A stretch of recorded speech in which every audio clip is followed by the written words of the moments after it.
तो देखो भाई, नानी के हिट 3 मूवी की टीजर आई है। ये हिट 3 मूवी साउथ इंडस्ट्री की कॉप यूनिवर्स की पार्ट है। ये साउथ इंडस्ट्री की कॉप यूनिवर्स हमारी बॉलीवुड की कॉप यूनिवर्स की तरह नहीं है, क्योंकि बॉलीवुड की कॉप यूनिवर्स में मिर्च मसाला, illogical fight sequence, commercial elements, ये सारी चीजें देखने को मिलती है। ये साउथ की कॉप यूनिवर्स वाली मूवीज में ये सारी चीजें नहीं होती है, बल्कि ये यूनिवर्स की मूवी क्राइम इन्वेस्टिगेशन के ऊपर होती है। उसके साथ इस यूनिवर्स की मूवीज में सस्पेंस, ट्विस्ट वगैरह काफी ज्यादा अच्छी होती है, जिस वजह से ये यूनिवर्स साउथ इंडस्ट्री में अच्छी खासी सक्सेसफुल भी है। तो इस यूनिवर्स की थर्ड पार्ट की टीजर के बारे में बात कर रहे थे, तो इसकी टीजर की कुछ चीजों में काफी ज्यादा ध्यान दिया जा रहा है, जो इस यूनिवर्स की पिछली मूवीज में इतनी ज्यादा नहीं थी, जैसे हीरो की कैरेक्टराइजेशन और ब्रूटलिटी। उनको छोड़ दे तो इसकी टीजर में सारी चीजें सेम ही है, इस यूनिवर्स की पिछली मूवीज की तरह ही। जैसे इस यूनिवर्स की सारी मूवीज क्राइम इन्वेस्टिगेशन के ऊपर ही है, तो इसकी टीजर को देखना और ये चीजें तो क्लियर हो रही है कि इसकी थर्ड पार्ट भी क्राइम इन्वेस्टिगेशन के ऊपर रहने वाली है। लेकिन इसकी टीजर की कुछ चीजें इस यूनिवर्स की पिछली मूवीज की तरह नहीं है। जैसे इसकी टीजर में नानी की कैरेक्टराइजेशन बंदे को एक एंग्री कॉप के रोल में दिखाया जा रहा है, जिसके लिए इसकी टीजर में कुछ ऐसे शॉट्स को डाला गया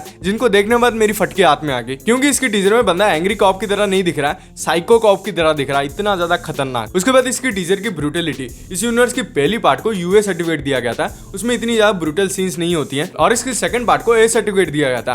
क्राइम इन्वेस्टिगेशन वाली मूवीज होती है तो उनमें कुछ डिस्टर्बिंग चीजें होती हैं, जिस वजह से ए सर्टिफिकेट मिलना तो कॉमन ही है। लेकिन इसकी थर्ड पार्ट की टीजर में इतनी ज्यादा ब्रूटलिटी है जितनी इसकी सेकंड पार्ट की पूरी मूवी में नहीं है। इसकी टीजर में इतनी ज्यादा ब्रूटलिटी है, बंदों को बीच से फाड़ा जा रहा है, क्राइम इन्वेस्टिगेशन के नाम पे बंदों की खोपड़ियां खोला जा रहा है, इंट्रोगेशन के नाम पर हाथों की कचुम्बर बनाया जा रहा है, कुछ अलग लेवल की ब्रूटलिटी है इसकी टीजर में। मैं तो इतना ही बोलूंगा, आप इस यूनिवर्स की पिछली मूवीज नहीं देखी है तो आप जरूर जाके देखो, आपको काफी ज्यादा मजा आने वाला है। अगर आपने ये टीजर को देख लिया तो आपको ये टीजर कैसी लगी मुझे कमेंट करके बताओ। अगर आपने ये टीजर को नहीं देखा है तो अभी के अभी जाके इस टीजर को देखो। इतना ही था आज की वीडियो के लिए, मिलते हैं अगली वीडियो में, बाय बाय।